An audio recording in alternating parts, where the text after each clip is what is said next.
What's up, everybody? Welcome to Podcast Now Plus. I'm Alex, and in this video, I want to talk about the life sim game Life by You being canceled, talk about my disappointment, my frustration, I guess. I would say even with the industry at a certain point, but no, I know I'm a couple days late to this. This was announced a few days ago. It was good to wait a few days because the game gets canceled, and then I think a day or two after that, the studio actually got shut down. So just putting that nice little cherry on top, of this whole situation.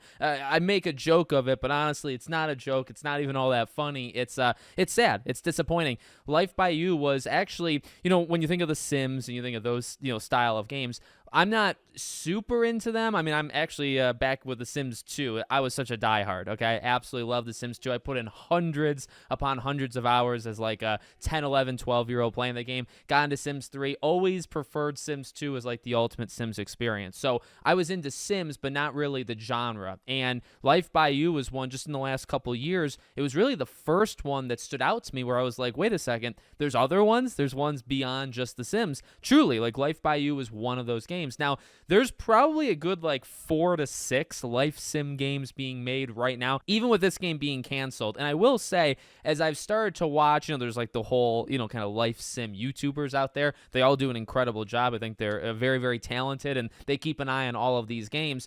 I think a lot of the other games have looked better than Life by You the more that I see of I think they just kind of do maybe the style a little bit different, or they're taking kind of a different approach. Life by You always, to me, struck me as this is going to be like The Sims, but it's an alternative to it. And, even by the first reveal trailer, I think, for the game, it's about having full-on control, not just of what you imagine with The Sims, but being able to jump from character to character on the spot, and the customization of the buildings, the customization of getting their careers going, right? You watch that first trailer, and it feels like The Sims. This is the game that probably felt the most like The Sims, but that doesn't mean it's a bad thing. That really goes into my frustration with it, because this is a game that I have kept an okay eye on, over the last couple of years. It's been delayed. The early access, kind of the testing periods of it, push. It's actually, and this is how scary and how wild I think the gaming industry is. I think it was going to go into some sort of testing where people were be able to play it. I think it was July 3rd or July 4th. It was going to be within the next 2 or 3 weeks, and they delayed it indefinitely. It went from releasing in some form in 2 to 3 weeks to being delayed indefinitely with no release date to being outright canceled, all within a few weeks of each other, right? I mean, it's insane. And in some ways, I do actually kind of appreciate the honesty and the bluntness of what happened. They were actually pretty honest. It sounds like the game was going to take too long. And I didn't even know this. The team that's making the game, I think there's 25, 26 people that were on the team this whole time. Not a big team, but from the higher ups, right, from the publisher, they talked about how, what they saw was okay and it was solid and they were looking forward to it. But once they took a good look in the mirror and,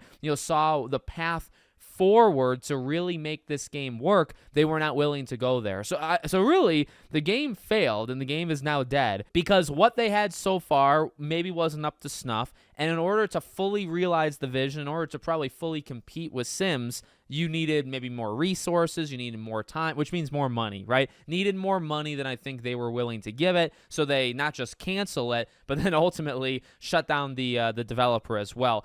So that's, I'd say that's on the Life by You side. It's disappointing. It was a game, I keep comparing it to Sims, and I flat out said I think other games looked better, but it looked cool, and it was absolutely a game I was going to try out. But the more important thing to me, and actually kind of two parts to this. Well, number one, another weakness I would say just with the industry, right? Where it's you have an idea, you do it, and the only obstacle is, I guess, time and money. And that is a big obstacle, but you fail to have that come to fruition or whatever. You fail to give them enough time or resources, and you literally just shut them down, right? We just saw this a few weeks ago, actually maybe this past week with Alone in the Dark, right? That game didn't sell all that well. It kind of got mediocre scores, and you can't have an average game anymore, right? Studio shut down just this past week by Embracer. Now it was Embracer Group, but that is just it sucks. It's it's a terrible side of the industry. So that's one part of it. But the other part of the industry side of things is we need these games. I mentioned the 4 or 5 or whatever other games that are like this. Well, number one, none of them are actually out. And it actually goes to this next point right now directly. there is no true competitor to The Sims. And I believe there needs to be competition, especially with how EA has handled things really from The Sims 3 on. I think you can go on numerous different people that are into these, probably even more than me, right? And they talk about The Sims all the time, and you can see what happened with The Sims 4. And I don't think The Sims 4 was ever really in a great place. I don't think it's in a great place now. I think EA has massively lost their way with the monetization and holding back features and all sorts of stuff that, by the way, were not present with The Sims 2, hence why I believe it really is. It's my favorite, and I also kind of think it's the best because a lot of the behavior that EA started to do, yeah, like the expansion packs with Sims 2, but really a lot of it came right after with like Sims 3. So what's the point? The Sims, I do think, is a quality game, and The Sims is such a popular game, and it really has defined that genre of games, and that's good. You know, I think, I mean, credit where credit's due.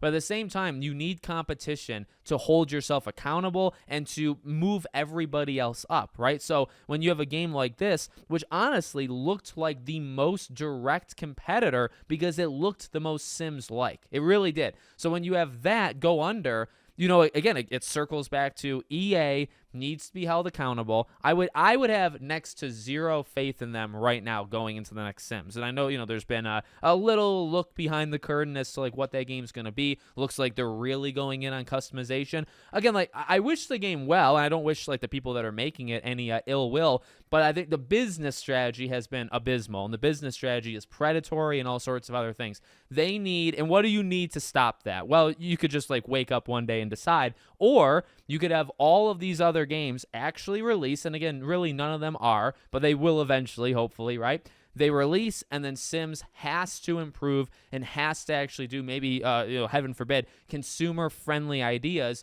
to then match what everybody else is doing. When you're in the lead as far ahead as The Sims is, you can do whatever you want with no repercussions, and they've been doing it for the last, 10 years. Now we're finally starting to get other games that either look like it or maybe a little bit look like it, but they're doing vastly different things or focusing their strengths on different elements, which is really what a lot of these other ones are doing, right? We need that. And so, again, the disappointment of Life by You, it was maybe the most similar to The Sims, but it doesn't matter. It's still, I would say, a direct competitor, and you want those games. Look, they don't all have to succeed. They don't all have to be good. I mean, like, I'm not saying, like, you have to release them and the consumers, you must buy them. You must give them a 10 out of 10. Like, you got a review score, bomb it positively, right, without even playing it. No, you know, you judge the games accordingly. If they're pieces of garbage, they're pieces of garbage. But these games, you want them to release, to even just try. And then if they're good, they're good. If they're bad, you know, you give them the feedback and all that stuff, and you go from there, right?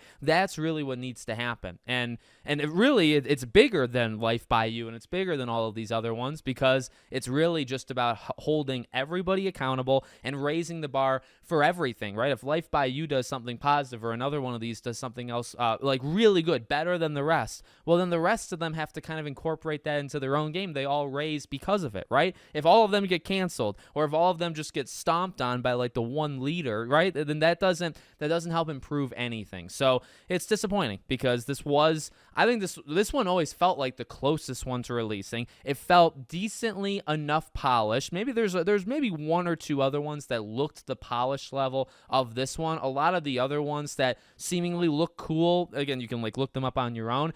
There's like a sense of, okay, this is years and years away, or the polish is just not there yet, right? Life by You felt close, and it also came from, you know, the publisher who does City Skylines, etc. I mean, they know the kind of simulation type game. They've made a mark, and honestly, would say like not City Skylines 2, but City Skylines 1, they kind of redefined it, and they did that kind of simulation better than what The Sims was doing at the time, right? With their stuff, with their world building type stuff. So it felt like an actually good match. So it is disappointing, and I kind of hate it. I especially hate that, again, it really seemed like you could have just kept with it. You kind of backed out because you were afraid of the money costs, even though you had less than 30 people working on it. So like, you know, yeah, you may have to pay them for another like 2 to 4 years, but are you expecting the team to triple in size? Maybe, but also maybe not because you haven't done it yet. And then also you really had to shut them down. Like there's only 25 of them, and you take their game away, you cancel it, and then you literally fire them all. Was that necessary? So not a great situation.